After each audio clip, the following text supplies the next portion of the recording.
आज दुपारी 3 वाजतापासून पीक विमा शेतकरी बांधवांच्या खात्यामध्ये 25,000 रुपये जमा झालेले आहे। आता या जिल्ह्यांमध्ये आणि या शेतकरी बांधवांच्या खात्यामध्ये 25,000 रुपये खात्यामध्ये आलेले आहे। आता जर तुम्हाला पीक विम्याचे पैसे आले नसतील तर हा व्हिडिओ तुम्ही शेवटपर्यंत बघा। अनेक शेतकरी बांधवांच्या खात्यामध्ये जो काही पीक विमा आहे ते 25,000 रुपये आज दुपारी 3 वाजल्यापासून डीबीटीद्वारे शेतकरी बांधवांच्या खात्यामध्ये पहिला दुसरा टप्पा जमा होण्यास सुरुवात। आता पीक विमा अपडेटमध्ये केंद्र सरकार, राज्य सरकार आणि पीक विमा कंपनीकडून थेट लाभार्थ्यांच्या खात्यामध्ये 5,000, 12,000, 17,500, 25,000 तर सर्व शेतकरी बांधवांच्या खात्यामध्ये खरीप पीक विमा मंजूर होऊन वाटपास सुरुवात झालेली आहे। आता या जिल्ह्यांमध्ये पात्र शेतकऱ्यांची संख्या आणि निधी आपण इथं पाहणार आहे। यवतमाळमध्ये वाटप सुरू झालेले आहे 210 कोटी रुपये।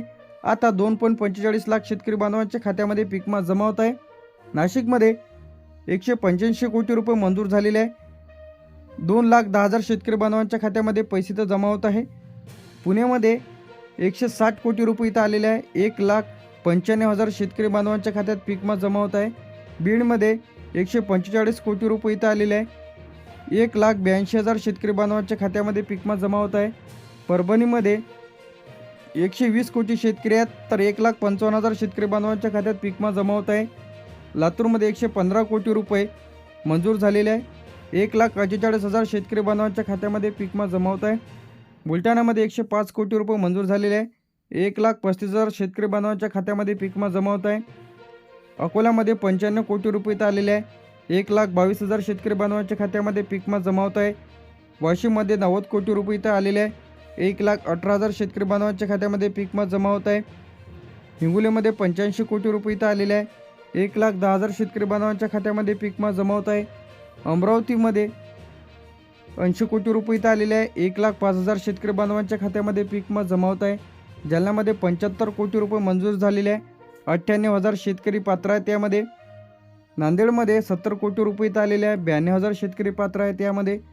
छत्रपती संभाजीनगरमध्ये 65 कोटी रुपये इथं आलेले आहे। 88,000 शेतकरी बांधवांना पीक विमा मिळत आहे। धाराशिवमध्ये 60 कोटी रुपये निधी मंजूर झालेला आहे। 82,000 शेतकरी बांधवांना मिळत आहे। नागपूरमध्ये 55 कोटी रुपये इथं आलेले आहे। 78,000 शेतकरी बांधवांना पैसे इथं येत आहे। वर्ध्यामध्ये 50 कोटी रुपये इथं आलेले आहे। 72,000 शेतकरी बांधवांना पीक विम्याचे पैसे इथं मिळत आहे। चंद्रपूरमध्ये 45 कोटी रुपये इथं आलेले आहे। 68,000 शेतकरी बांधवांना पीक विम्याचे पैसे इथं येत आहे।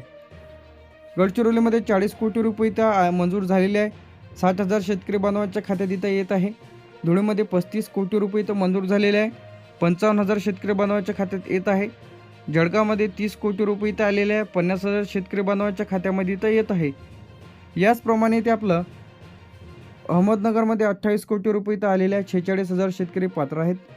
सोलापूरमध्ये 25 कोटी रुपये, 42,000 शेतकरी पात्र। सातारामध्ये 22 कोटी रुपये, 38 कोटी रुपये जे काही 38,000 शेतकरी बांधव पात्र। सांगलीमध्ये 20 कोटी रुपये इथं आलेले आहे। 35,000 शेतकरी पात्र। कोल्हापूरमध्ये 18 कोटी रुपयाचा निधी आलेला आहे। 30,000 शेतकरी पात्र। आता यामध्ये जे काही पेंडिंग जिल्हे आहेत तर यामध्ये कोणकोणते पेंडिंग जिल्हे आहे? रायगड, सिंधुदुर्ग, रत्नागिरी, ठाणे, पालघर, मुंबई, नंदुरबार तर या जिल्ह्यांमध्ये पीक विमा इथं जमा होत आहे। आता हे जे जिल्हे आहे पेंडिंग जिल्ह्यात लवकरच इथं पीक विमा इथं जमा होईल। आता यामध्ये कोणत्या शेतकरी बांधवांना पीक विमा इथं मिळणार आहे? तर आता यामध्ये ज्यांनी पीक विमा फॉर्म भरलेला असणे आवश्यक आहे। अर्ज अप्रूव्हल आहे। आधार बँक खात्याशी लिंक आहे। डीबीटी सुरू आहे। बँकेची KYC केलेली आहे। सातबारावर पिकाची नोंद आहे। नुकसानग्रस्त शेतकरी बांधव त्या गावाचं पंचनामे देखील झालेले असणे आवश्यक आहे। आता ई पीक पाहणी केलेल्या शेतकरी बांधवांसाठी गुड न्यूज। आता ज्या शेतकरी बांधवांनी ई पीक पाहणी केलेल्या तर अशांच्या खात्यामध्ये पीक विमा इथं जमा होत आहे। आता ज्यांनी कोणी ई पीक पाहणी केलेली नसेल तर अशांचे पैसे तर थांबणार आहे। पैसे आले नाहीत तर तुम्हाला काय काय करायचं आहे आपण इथं पाहणार आहोत। अनेक शेतकरी बांधवांच्या खात्यामध्ये पैसे पीक विम्याचे जमा झालेले नाही तर अशा शेतकरी बांधवांनी बँक खाते तपासून घ्यायचं आहे। यामध्ये डीबीटी सुरू आहे का, आधार लिंक आहे का, बँक खातं ॲक्टिव्ह आहे का, हे ज्यांचं ओके असेल तर त्यांच्या खात्यामध्ये पैसे तर जमा होत आहे।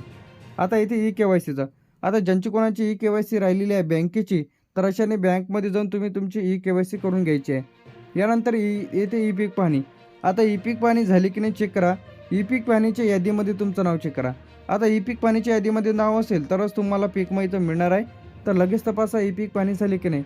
आता पीक विमाचा फॉर्म तुमचा अप्रूव्हल आहे का हे त्याचं स्टेटस चेक करा की तुमचा जो काही अर्ज आहे यामध्ये पेंडिंग आहे, रिजेक्ट झालेला आहे की व्हेरिफिकेशन बाकी राहिलेलं आहे, लगेच चेक करा। यासाठी तुम्हाला आज दुपारी जे काही 3 वाजल्यापासून पीक विम्याची रक्कम शेतकरी बांधवांच्या खात्यामध्ये डीबीटीच्या माध्यमातून जमा होणार आहे। आता लेखी अर्ज द्या पीक विमा कंपनीला।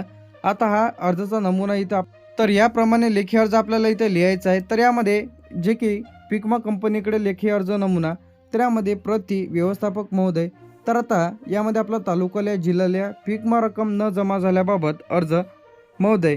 तर आता मी खाली सही करणारा शेतकरी असून खरीप रब्बी हंगामासाठी पीक विमा अर्ज फॉर्म भरलेला आहे। माझा पीक विमाचा अर्ज मंजूर असूनही अद्याप माझ्या खात्यामध्ये पीक विम्याची रक्कम जमा झालेली नाही। तर माझी माहिती खालीलप्रमाणे। तर आता यामध्ये शेतकऱ्यांचे नाव, गावाचे नाव, तालुका, जिल्हा, आता अर्ज क्रमांक, जे काही पीक विम्यावरचं ॲप्लिकेशन ID राहते ते टाकायचं आहे, आधार क्रमांक, बँक खाते क्रमांक, मोबाईल नंबर, ही KYC पूर्ण केलेली आहे। तसेच आधारला बँक खात्याशी लिंक आहे, तरीसुद्धा पीक विम्याची रक्कम जमा झालेली नाही। तरी माझ्या अर्जाची तपासणी करून लवकरात लवकर पीक विमा माझ्या खात्यामध्ये जमा करण्यात यावा ही नम्र विनंती।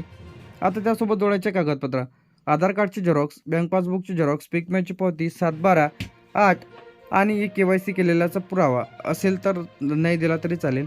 याचप्रमाणे आता एक हेल्पलाईन नंबर देतो तुम्हाला, 14447। तर यावरती तुम्ही कॉल करा आणि कोणत्या गोष्टीसाठी कॉल करू शकता। यामध्ये ज्यांची कोणाची पीक पाहणीचा काही प्रॉब्लेम असेल, क्रॉप इन्शुरन्स फॉर्म भरलेला असणे आवश्यक आहे। आता याचप्रमाणे पंचनामे, आता तुमचे जर तुम्हाला पीक विमा आलेला नसेल किंवा रिजेक्ट झालेला असेल फॉर्म, यासाठी तुम्ही 14447 तर यावरती कॉल करू शकता। पीक विमा मिळवण्यासाठी ह्या गोष्टी तुम्हाला करणे आवश्यक आहे। यामध्ये पीक पाहणी, क्रॉप इन्शुरन्स, पंचनाम्याच्या यादीमध्ये नाव आहे की नाही हे तपासायचं आहे, पंचनामे करून घ्यायचं आहे, पीक विमा यादीत नाव आहे का चेक करा, क्लेम अप्रूव्हल आहे का चेक करा, आधार लिंक आहे की नाही चेक करा, डीबीटी सुरू आहे की नाही, KYC। आता पीक पाहणी केलेली नसेल तर लगेच पीक पाहणी करून घ्या, पंचनाम्याच्या यादीत नाव नसेल तर पंचनामे करून घ्या। तर आता सर्व शेतकरी बांधवांना पीक विमा आजपासून वाटपास सुरुवात झालेली आहे। सर्वांसाठी गुड न्यूज आहे, म्हणजे बरेच दिवसांपासून रखडलेला जो काही पीक विमा होता, तर आज दुपारी 3 वाजल्यापासून 25,000 रुपये याप्रमाणे पीक विमा खात्यामध्ये येत आहे। तर लगेच खाते तपासा।